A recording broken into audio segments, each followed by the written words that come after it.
President Lincoln was the first Republican president, and he had a seriously admirable, strong value system when he came to the White House. And I got to tell you folks, he was looking after the rights of all Americans. He wanted to unite this country and bring us all together so it would work for everybody. This is a very different philosophy than what we have today with the Republicans. So let's run through the list. We all know today that the Republican Party has turned into the party of a few wealthy people. Trickle-down economics does not work.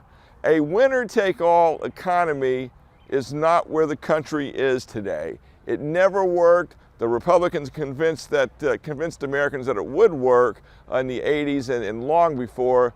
It's a disaster. We're living in a time in history where we have to take care of all Americans.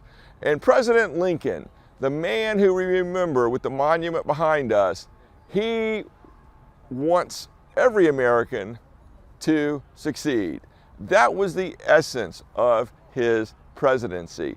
He did not believe one group of Americans should dominate another group of Americans. He wanted to see prosperity, equality, justice, and fairness across the board. But what we have today with the Republican parties, we have a tainted brand. Let's look at who they've put up recently. Donald Trump is anything but an honorable man.